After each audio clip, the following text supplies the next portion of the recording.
YouTube, what is up, guys? Gniady back here with another video.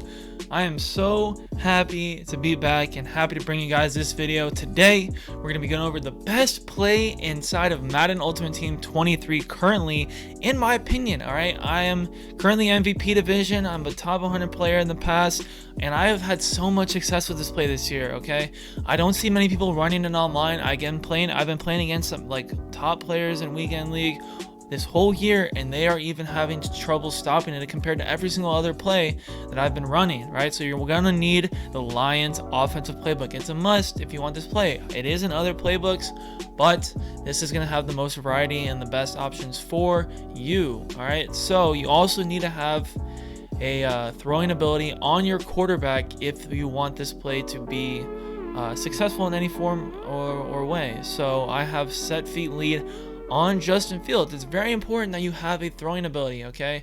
Set feet lead, gunslinger, etc. If you don't have any throwing abilities, you still can get it off, but it's going to be a lot harder to fit it in these windows, right? These windows can get pretty big, so you'll get lucky, but a lot of the time it might not be that big, all right?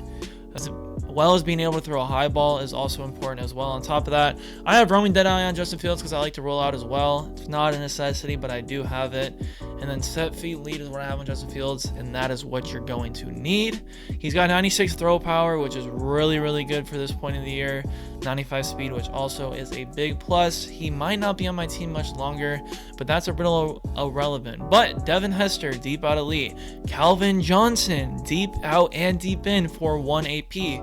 These guys are the type of receivers that you're going to want. You need guys with good speed. Calvin has 94 speed, as we're going to take a look at right here. 94 speed. Is it 93 to 94 is what you need at this point of the year for your receivers if you want to have success at a very high level. We go and take a look at 95 speed Devin Hester. Really good. And then we got this Mike Ditka as well, who is also extremely good. 94 speed at tight end on my theme team. That is insane. Okay, I was just rocking OJ Howard who had 92 speed. So if you have 92 plus speed at the tight end position, you will be thriving at the high level. But I'm getting a little bit lucky that we just got a new tight end. 6'3", a tiny bit undersized, but the 94 speed makes up for it. He's been a monster on this team. And then you might be thinking, okay, well, Brandon Marshall doesn't have this speed threshold. Why is he on your team? Well, if we go over to our specialists, we have Randy Moss hiding in our slot receiver, and he gets 0 AP deep out elite. This is why you need these types of players on your team that get these 1 to 0 AP deep in or deep out abilities. These deep in and deep out abilities are essential this year, especially having tall receivers is what you need. So without further ado, we're going to go ahead and hop into a game and go over this new and best play inside of Madden Ultimate Team today. Alright guys, so we are currently in the MVP division, and the only reason I'm not in Legend yet is because I haven't played enough seasons. I started a rookie, made it to Pro in the first season, then in Pro I made it to Veteran, and then Veteran I made it to All-Star, and then last season I was an All-Star, I made it to MVP. So I've only played, 4 seasons now, so that is why I'm only an MVP currently. But after this season, I should be easily in Legend. So let's go ahead and hop into a game. Alright, so the formation you guys are going to want to be in is bunch out of gun right here, right? You're gonna go into it, go one down, right in the middle, gun bunch, Z spot. It's gonna be X or A on Xbox, and you're gonna want to be on a hash. So for example, right here, I'm on the left hash. You want the bunch to be on the short side of the field, and you're going to streak your square or your outside receiver right there. And then, so example, he backed up his guys right here. So X is gonna be the read, right? So that was a little bit late of a throw, right? So we see the idea, the concept right here. He's in cover 4 and he's backing off his defense. So he's actually playing really good defense for Z spot. Just want to let you guys know that. So if he backs off his cover 4 right here, he's going to go ahead and guard both of these deep receivers right here. R1 is your primary read, but if he continues to back off his guys, X is going to be the read. But then you see that the streak, go ahead and he takes away that guy that's guarding Randy Moss on that play, which makes it really good. So that leaves the corner route wide open. As you can see, splits. This guy's not a bad player. He already knew first play how to guard that, which was really cool. So I do recommend you guys run bunch trail as well.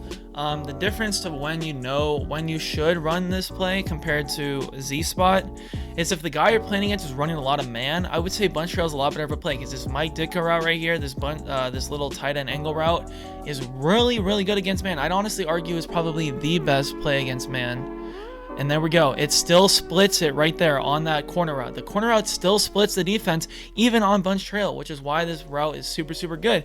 So the only difference is if he's going to be playing in a deep zone, you're going to want to go ahead and run Z spot to get that Mike Ditka route on the flat to get open.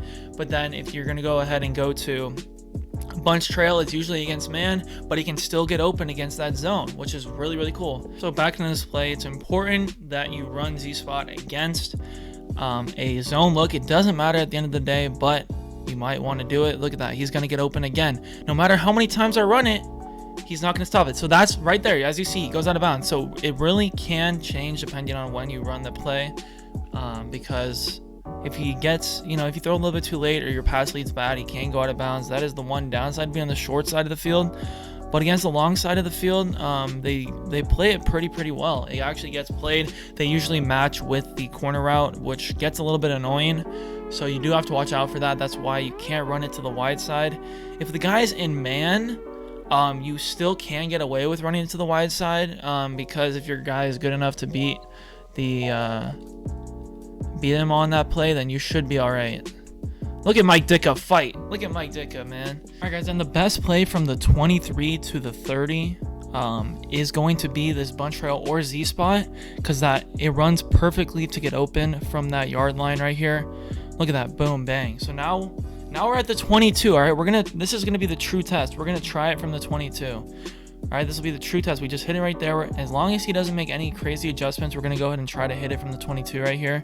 And it should still work. We'll see. Look at that. It still splits it, bro. This is a perfect touchdown play from that line. I just ran it back-to-back plays against a pretty good player. We're down 14-0. Now we're up. Now it's tied. Okay, forget the score. Okay, I was making a little bit of stupid decisions on the plays. I wasn't running bunch trail or Z spot, but look at that. Back-to-back plays. Doesn't have time to make adjustments. And unless he's going to user it or make two key adjustments that I'm not going to talk about on this game, which I might go over in my defensive video that I'm going to make after this one, but it is really hard to stop. You have to sell out for it and make two key adjustments to your defense if you really want to stop it. Otherwise, it's most likely going to get it open every single play, I promise. All right, look at this, guys. We're just got the ball back. We're right at the 22, and we're going to be weird, all right? We're going to flip it. It's going to be a little bit obvious that we're flipping it, right? We just played a really good drive on defense, okay? During these videos, sometimes I play like an absolute... No, he's not in man, because if they flip like that, he's usually in zone. Watch. Oh, he's actually using it. It doesn't matter. We're going to go ahead and throw it over. No, bro. All right, we're going to make it a little bit less obvious, mate. All right, so that's an example of it not working. Okay, he's now using it. He's really scared of that route because he doesn't know how to make an adjustment. So he's going to user it instead. Oh, no, that's not good. Look at that. It still burned him. He's trying to user it. No way. All right, that's on me. All right, so... we'll go back to it. So this is the thing. When we start to run it over and over again, it gets a little bit obvious that we're going to do it, and they'll start to user it. So we have 1 minute left, so I'm going to change up what I'm doing a tiny bit. All right, guys, so that was an example of me doing all of those plays inside of an online game. So here it is, just me going over a little video I had saved from a previous gameplay. So this is bunch trail right here, as you guys can see. We have the streak, and then there's the bunch angle route from the tight end. So on this play, I actually hit the angle route. This guy is running man. Perriman's on the field because Randy Moss was tired, but this is angle route's going to get wide open. You're going to see it right here, and unless the guy uses either the angle route or R1, one of those two should get open. So the angle route's going to go ahead and hit it wide there. Look at that, wide open, really hard to stop. And this is with the 90 Mike Ditka, so it's still not the best card in the game, and it's still beating it really well. All right, and the last example I'm going to show is the Z spot once again in another gameplay. This is probably the best result you can get from this play. It's going to be a touchdown. Randy Moss, he's in a cover 2 look, which is probably your best look you're going to get, because he's going to split that left side right there, right where he's running, is going to be wide open, and you can actually pass lead it upfield, as you'll see right here. So make that adjustment, block the running back, and and he's going to go and split that area right there. I pass lead it upfield, pass to safety, and he's just too fast, catches it in stride. As long as you get a good animation, that should turn into a touchdown at most times. So yeah, that's gonna do it, guys. I hope you guys did enjoy that video and find it useful. If you guys want to see anything else, let me know in the comments below what you guys thought. And I should have a defensive gameplay coming out soon. But anyways, yeah, I'll see you guys in the next one. And I hope everything's well. S1, I was the best one. You thinking way back, you should have kept them. You always question all of my methods. I try to hold you down. I just want you. I swear that you don't change.